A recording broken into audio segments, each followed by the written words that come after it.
Você já se pegou olhando para o teto, tendo um monte de coisa para fazer e achando que tudo isso que você tem para fazer não tem nenhum sentido? Eu aposto que, assim como eu, você também em alguns momentos pegou o celular para se distrair e, a hora que viu, passou tanto tempo rolando esse feed infinito que, em algum momento, você falou: o que é que eu estou fazendo da minha vida? Eu parei aqui, perdi a noção do tempo. Ou quem sabe você é daqueles que andam tendo uma sensação de que às vezes parece que está todo mundo vivendo e que a vida tem tantas oportunidades, mas que você não tem mais ânimo, não tem mais motivação, ou que essa vida nem é para você, você perdeu o tesão, você perdeu a faísca, o fogo pela vida. Eu quero dizer para você que se você sentiu alguma dessas coisas ou está vivenciando alguma dessas coisas, que a gente pode chamar até de crise existencial, eu quero dizer para você que você não está sozinho. Essa é uma realidade hoje que atinge muitas pessoas e que tem trazido para elas uma percepção e uma sensação de vazio, isolamento, e que ao invés de tentar buscar ou se motivar ou, enfim, buscar ajuda para mudar tudo isso, as pessoas estão preferindo o caminho contrário, que é se isolar cada vez mais, se afundar mais nos entretenimentos virtuais e aumentar mais essa percepção e essa sensação, muitas vezes preenchendo com coisas, comprando absurdamente, entretenimento e vícios que fazem com que a pessoa se destrua cada vez mais, colocando todas as nossas frustrações, expectativas e carências emocionais em bichos nos nossos pets, ou, quem sabe, simplesmente se entregando sem freio para o mundo virtual. Muito prazer, eu sou Amaro Reis, eu sou psicólogo há mais de 15 anos e esse aqui é o canal Amaro Humanizar. Aqui a gente fala de comportamento humano, relacionamentos, psicologia, saúde mental, tudo isso que pode com certeza te ajudar no teu dia a dia. Então, antes de mais nada, você já sabe como funciona essa plataforma chamada YouTube, ela funciona com uma reciprocidade. Então, para a gente continuar o nosso assunto aqui, para a gente mergulhar nessas questões existenciais, eu queria pedir para você com carinho, não custa nada, é só dar o like nesse vídeo, se inscrever no canal para não perder nenhum conteúdo e ativar as notificações, porque aí assim que sai um conteúdo, você já fica por dentro e não vai perder mais nada daqui para frente. Sem mais delongas, vamos continuar o nosso papo que é profundo. Olha só, não é novidade para ninguém que cada vez mais se tem estudado sobre a saúde mental, especialmente sobre os transtornos mentais, o que tem feito com que, periodicamente, nos últimos anos, tem se descoberto cada vez mais e mais transtornos, cada vez mais doenças, cada vez mais dificuldades cognitivas, comportamentais, dos relacionamentos, enfim, toda essa estrutura humana que faz com que a gente viva em sociedade. Porém, por um outro lado, tem crescido muito também as crises existenciais. O que a gente pode definir como crise existencial é um momento da vida em que a gente começa a perder o sentido das coisas, em que nada mais parece nos dar aquele ânimo, né, que vem da própria alma para animar. Parece que tudo ou a gente vai fazendo no automático, porque muitos de nós têm compromissos, principalmente quando envolve as questões materiais, profissionais, financeiras. Então a gente faz meio que um esforço a mais para não perder esse eixo, o que, por outro lado, para alguns, a vida começa a dar uma certa oportunidade ou uma possibilidade, eu acho que essa palavra é melhor, uma possibilidade de você ir abandonando algumas coisas e deixando algumas coisas. É claro que a gente vai deixando por hierarquia as principais, as mais importantes, as fundamentais, e aquelas mais que a gente pode jogar para escanteio, aquelas que a gente pode deixar mais de canto, ou aquelas que eram importantes, mas foram perdendo a importância com o andar da carruagem.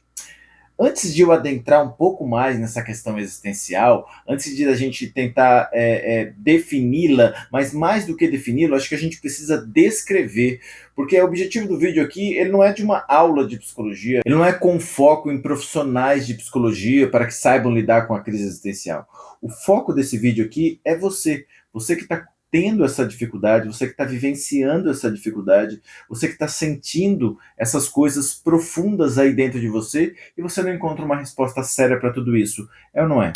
E uma das coisas que a gente precisa refletir antes de começar com tudo isso é o seguinte: a gente precisa começar a perceber que a nossa espécie nunca viveu tanto. A gente tem alongado o tempo de vida. Antigamente, a gente tinha algumas pessoas que passavam dos 90 anos, que passavam dos 100 anos. A gente tinha uma expectativa de vida muito pequena. É claro que se a gente pegar ali alguns recortes, alguns detalhes, a gente vai perceber que muitas pessoas, claro, faleciam com 70, 80, 90, até 100 anos, assim como hoje.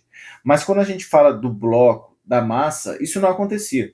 O mundo era muito mais bélico, havia muito mais guerras, havia muito mais doenças, havia muito mais questões de saneamento básico, dos quais a gente nem sonha.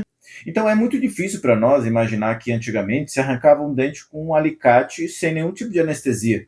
Hoje você tem uma pomada antes de passar a anestesia, aí depois da anestesia você ainda tem um período para que de fato você perca a sensibilidade, e aí o dentista pode fazer ali uma obturação, um canal ou até mesmo uma extração. É muito comum hoje em dia a gente tomar anti-inflamatório, a gente tomar antibiótico. Esses remédios, eles nunca existiram na história humana. É claro que você tinha toda uma cultura, principalmente natural, se a gente pegar a questão indígena, a questão dos povos primitivos, mas nada se compara ao que a gente tem hoje, uma farmácia a cada esquina, que a gente dá um espirro e já pode tomar ali uma vitamina C ou algum remédio antialérgico, algum remédio para própria gripe, ou se vacinar para se prevenir de gripe. Você vai ao banheiro, eu e você, quando a gente vai ao banheiro, a gente dá uma descarga e pronto, aquilo sumiu, aquilo meio que evaporou. Hoje a gente pode tomar 3 banhos se a gente quiser. Hoje a gente tem creme, a gente tem protetor solar, a gente tem pomada, a gente tem uma série de coisas, inclusive toda uma estrutura de teto, de janelas, de portas, de carros, de automóveis, de farol, segurança, toda essa estrutura que faz com que acidentes continuem acontecendo, mas muito menos do que antigamente. O que eu quero dizer com isso? Eu quero dizer que a gente alongou o nosso tempo de vida. Então, o que era uma crise dos 30, onde a gente, ao chegar aos 30, boa parte da nossa vida já estava solucionada, a gente já tinha casado, a gente já tinha profissão, a gente já tinha filhos, já tinha ali um lugar para morar, já estava tudo estruturado, e dos 30 em diante era meio que na sorte. Se você não pegar nenhuma doença, se você não sofrer nenhum tipo de acidente, talvez você chegaria no máximo aos 60 anos. Uma pessoa com mais de 60 anos era extremamente idosa, totalmente diferente dessa realidade que a gente está vendo hoje, não é? Quando a gente vê hoje as pessoas aos 30 anos, muitas vezes finalizando a faculdade, muitas vezes descobrindo ainda questões profissionais, mudando de profissão, começando a se relacionar, pensando talvez em se relacionar. Então essa crise dos 30 hoje, ela é um convite para o segundo terço da vida, onde aí sim a gente precisa tomar decisões mais fundamentais, mais estruturadas, que seriam ali do 30 aos 60, e depois, pós-60, a gente vê pessoas de 60 anos, né? Eu faço academia, se você tem possibilidade, você tem muita gente correndo, muita gente fazendo crossfit, muita gente fazendo hidroginástica. As pessoas pós-60 anos hoje, elas estão se cuidando mais, elas estão querendo viver mais, elas têm muito mais acesso a questões de saúde, isso aqui no Brasil mesmo, um país de terceiro mundo, mas você consegue ainda, bem ou mal, ter uma certa qualidade de vida, mesmo num país onde 50% da população não tem saneamento básico. Então, é possível imaginar que, após os 60, a pessoa ainda tem motivação, ainda tem o que fazer, ainda precisa procurar por algo para dar sentido à tua vida. Qual a conclusão disso tudo? A conclusão de que a gente ganhou um hiato, a gente ganhou um tempo de vida que a gente nunca teve, que, ao meu ver, quando eu vejo no meu consultório, quando eu vejo na literatura, quando eu vejo na própria filosofia, não é difícil a gente imaginar que esse ato está acontecendo hoje dos 30 aos 60. Então, geralmente até os 30 parece que a gente vai meio que empurrando com a barriga, mesmo que a nova geração já apresente, né, esse incômodo, já comece a lidar com esse incômodo muito antes, muitas vezes por medo, muitas vezes por excesso de cuidado, privação de muitos desafios. E a última geração, né, o pessoal que está chegando ali nos 60 anos, que está passando dos 60 anos, tem encontrado muito mais motivação, ainda por ser uma geração mais antiga, mas eu acredito que essa nova geração que vai chegar aos 60 anos, também vai lidar com esse problema que é muito sério, que é esse vazio, esse sentimento de que as coisas não estão acontecendo. Agora, a maior parte dessas pessoas, eu vejo isso no consultório e também conversando com outros profissionais, que tem acontecido isso entre os 30 e os 60 anos. Uma idade de grandes decisões, de que muitas coisas vão ficando para trás, de que aquele ânimo daquele corpo jovem vai meio que esfriando, meio que deteriorando, parece que a vida vai meio que depreciando. Alguns acham que esse é o ápice e outros acham que esse é um momento de que parece que a vida está escorrendo pelas mãos. Bom, o que eu quero falar para você é que tanto até os 30, né, nessa didática aqui, nessa coisa pedagógica que eu estou ilustrando com você aqui, é que mesmo antes dos 30 é possível ter isso, e depois dos 60 também é possível ter essa questão existencial. Mas que talvez o meio da vida seja o ápice disso, onde a gente faz perguntas fundamentais, talvez como essas daqui. Por que as coisas que antes me davam sentido hoje parecem tão sem graça? Será que tem algo de errado comigo, de não sentir tão feliz, tão com vontade de fazer as coisas? Porque às vezes parece que as outras pessoas têm vontade, que estão felizes, mas eu não. É normal isso? Onde foi parar aquela minha motivação, aquele meu ânimo que eu tinha de fazer as coisas? Cadê? Por que eu não tenho mais isso? É normal essa sensação de que eu tô só vivendo, só deixando a vida levar, só pagando contas e trabalhando, parece que eu não estou existindo. Como que as outras pessoas conseguem se sentir tão realizadas, sei lá, e eu não? Não sei. Essas perguntas, muitas vezes sem respostas, elas trazem dois movimentos muito importantes da nossa estrutura psíquica, da nossa humanidade, da nossa pessoa humana, ou quiçá da nossa alma. A primeira delas é a anedonia. Anedonia, a gente poderia dizer que é uma falta de prazer, como se a gente perdesse o prazer de fazer as coisas. Então, a gente vai meio que, sem perceber, vai deixando para depois, vai deixando para um outro momento, vai deixando de anotar, deixando de se preocupar, deixando de colocar na agenda, a gente vai perdendo o prazer de fazer as coisas, principalmente as coisas que a gente gostava. E uma segunda coisa é a tibieza. A tibieza é um estado de mornidão, assim. A gente fica sem entusiasmo, ou no popular a gente fica meio que sem alma. Na religião, a gente vai dizer que a pessoa está não sentindo mais Deus, né? Há grandes relatos de santos da Igreja Católica que falavam dessa tibieza, dessa falta de Deus, parece que Deus sumiu. É uma escuridão, é um vazio muito grande. Então, quando a gente está fazendo esse tipo de pergunta, a gente não encontra resposta, e parece que quanto mais a gente tenta cavar, mais a gente afunda, é como se a gente estivesse vivendo a anedonia, a gente vai perdendo o prazer de fazer coisas que gostava, e também a gente vai tendo uma tibieza. É como se a gente fosse entrando numa escuridão, a gente vai ficando sem ânimo, sem entusiasmo. É claro que há diversos fatores envolvidos nesta questão, desde as questões orgânicas, como fazer alguns exames para ver se não está faltando algum tipo de vitamina ou alguma coisa que está desajustada, questões psicológicas, psíquicas, patológicas, como a depressão, por exemplo, né, ou a ansiedade, o estresse, o burnout, todas essas coisas que precisam ser levadas em consideração, ou quem sabe também essas questões do ambiente, né? Às vezes você teve alguns percalços financeiros, às vezes o lado profissional foi decaindo, ou você perdeu alguém recentemente. Várias dessas coisas, ou todas elas juntos, podem fazer a diferença e fazer com que você sinta esse vazio existencial. Então, trabalhando isso, cuidando disso de uma forma bem prática e que possa te ajudar já agora a começar pequenos movimentos de mudança. Uma das coisas fundamentais que esse movimento interior negativo traz para nós é o afastamento das pessoas. Ou a gente fica sem paciência, ou a gente fica meio sem jeito de se aproximar, ou a gente se sente pequeno, depreciado, ou a gente se sente insignificante, ou de fato a gente não quer mais ver ninguém. Esse é um primeiro passo, por quê?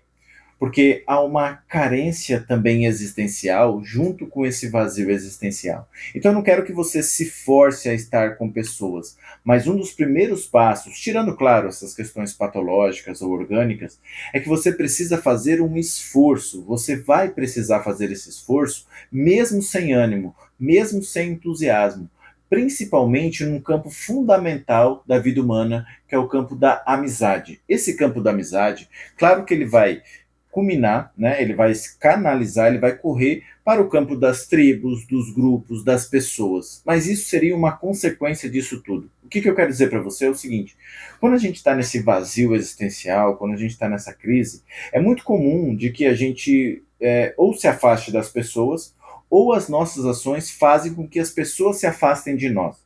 Agora, é claro, há pessoas que vão se afastar naturalmente, porque é a vida acontecendo, e como dizem, cada um está carregando a tua cruz, cada um tem os teus problemas para resolver, cada um tem os teus boletos para pagar. E até aí está tudo bem. Mas entender o conceito das coisas, colocar as coisas em hierarquia, é um primeiro passo de uma vida saudável. Então, no campo das amizades, quando a gente está nessa situação, nessa frigidez, nessa tibieza, nessa anedonia, o que a gente tende a fazer é julgar as pessoas ou buscar nelas coisas tão grandes que talvez elas nem possam nos oferecer. Então, muitas vezes, no campo relacional, no campo, por exemplo, da amizade, a gente espera que as pessoas nos compreendam, a gente espera que as pessoas nos ouçam, a gente espera que as pessoas, muitas vezes, abram mão de alguma coisa para prestar atenção em nós, ou, quem sabe, valorizar aquele momento como único, como sagrado, como mágico. E eu tenho que lhe dizer que isso não é amizade. Dessa forma, você só vai se afastar mais e mais das pessoas. Porque há três tipos. É claro, quando a gente fala de amizade, a gente está falando de uma amizade mais ampla, uma amizade mais intimista, uma amizade mais virtuosa, uma amizade mais parceira. Essa visão que a gente tem de amizade, ou das pessoas que devem estar ao nosso redor, é uma visão do ápice, é uma visão do pico, né, do cume da montanha da amizade, ou da profundidade de duas pessoas de compartilhar as suas vidas. Por outro lado, o que eu quero dizer para você é que o que você precisa muitas vezes se esforçar é para os outros dois tipos de amizade que eu vou colocar aqui, que são uma amizade de prazer e uma amizade de utilidade. Amizade de prazer não é tão difícil de encontrar. Essa amizade de prazer são amizades superficiais. Amizades que você às vezes vai estar só ali assando uma carne, amizades que às vezes você vai estar ali só batendo papo, amizades que você vai encontrar periodicamente. Essas amizades não há cobrança, nessas amizades não há tanta profundidade. Por mais que essa pessoa em algum momento te pergunte alguma coisa, te questione ou queira saber de alguma coisa, é claro que ela não vai levar tão profundamente quanto aquele amigo íntimo, quanto aquela pessoa que tem destaque na vida dela, e vice-versa. Então, por mais que você esteja ali no momento, num aniversário, num churrasco, ou num esporte que você decidiu fazer, e a pessoa te pergunte alguma coisa porque ela queira saber uma opinião sobre a vida dela, sei lá, ela quer mudar de trabalho e tem duas escolhas e te pergunte, ela não vai levar tão a sério a sua resposta, ela não vai mudar a vida dela porque você colocou ali uma frase catastrófica ou uma frase motivacional na vida dela.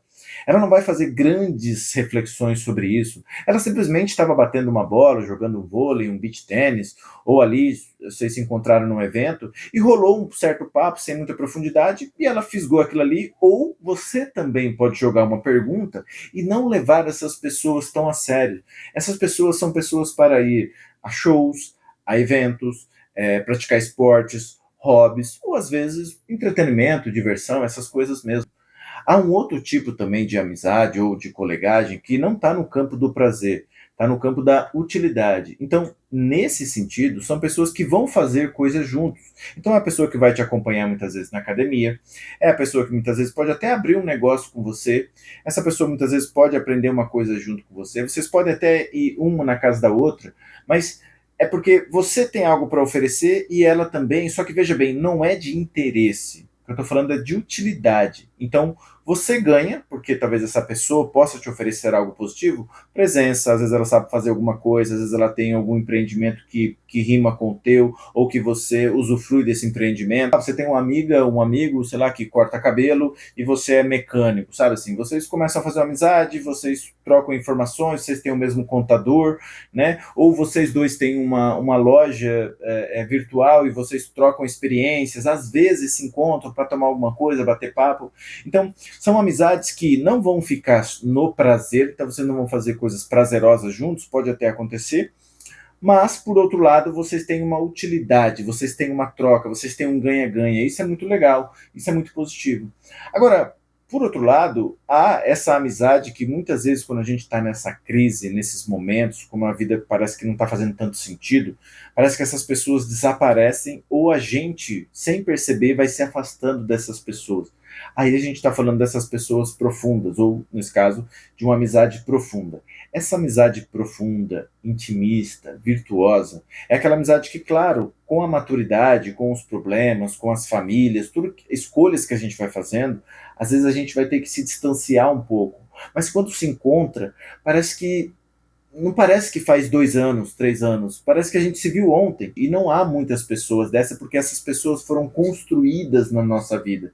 Então, talvez algumas pessoas vão ter uma, duas, três. Eu duvido que alguém tenha, sei lá, 5 pessoas como essa, mas são pessoas que você pode se abrir, mesmo depois de 1 ano, 2 anos, 3 anos, que vocês podem fazer uma chamada de vídeo hoje com a tecnologia e dá para se aprofundar, vai entender, vai falar, vai escutar, vai puxar a orelha, vai chamar atenção, vai dar opinião, vai dar pitaco, vão se machucar, vão se curar. Essas pessoas, sim, que a gente chama de uma amizade, quem achou essa amizade achou um tesouro. Essas pessoas devem ser meio que guardadas, veladas e protegidas da nossa ignorância, do nosso desrespeito, sabe assim, da nossa irresponsabilidade. Então, o que eu quero dizer para você é que muitas vezes o caminho para você seguir a tudo isso precisa desse tripé, sabe? Algumas pessoas que vão ser passageiras, talvez por um dia, um mês, um ano, 2 anos, mas que serão momentos prazerosos com essas pessoas. Há pessoas que serão de utilidade e a gente vai fazer negócios, a gente vai se motivar junto, a gente vai aprender junto. E há pessoas das quais você precisa sair um pouco, né, do teu egocentrismo, se doar, porque essa amizade rica precisa ser cultivada e quanto mais tempo, mais profundo, mais encorpada ela fica. Essas a gente tem que tomar cuidado para não perder jamais. Então é claro que você perdeu interesse em muitas coisas, em que você não está bem, mas que só depende de você passar por essa situação e fazer disso um momento de reavaliação, de renovação, de reflexão sobre o momento da vida e quais são as próximas possibilidades. Claro, quero frisar aqui: primeiro investigue se não é uma questão psicológica ou uma questão biológica do teu corpo, talvez esteja faltando aí alguma vitamina, alguma medicação, ou talvez uma boa terapia, se você estiver aí no campo patológico da coisa. É claro que no mais, você precisa, nesse pano de fundo, buscar ajuda, buscar auxílio, buscar alguém que te oriente. Claro, eu, como psicólogo, irei te indicar a melhor de todas, que é a própria psicoterapia, para que você possa ir temperando de novo essa vida que perdeu o sabor, colorindo essa vida, muitas vezes que está preto e branco, e tentando buscar essa vida mais vertical, para que você fique mais em pé do que deitado. É um desafio dos novos tempos, é um desafio do novo mundo. Eu quero dizer para você que eu vou deixar aqui na descrição desse vídeo 3 livros importantes que me ajudaram nessa reflexão. Eu tentei mastigar o máximo possível para que isso não ficasse aqui uma aula da faculdade de psicologia, de filosofia, enfim, para que ficasse mais um bate-papo. Claro que eu sempre peço para você, compartilhe esse vídeo, deixe o teu comentário para mim entender como é que está a tua vida hoje, se isso aqui que eu falei, as perguntas que eu coloquei, se isso aqui está fazendo sentido para você, se está fazendo de fato a diferença aí na tua vida, tá bom? E eu vou deixar claro, né, esses 2 vídeos aqui, para que você possa refletir também sobre outros aspectos existenciais. Esses vídeos falam também de temas parecidos com esse que a gente está falando aqui. Então, sem mais delongas, já clica num desses 2 vídeos e já passa para o próximo passo dessa mudança de vida que precisa começar hoje.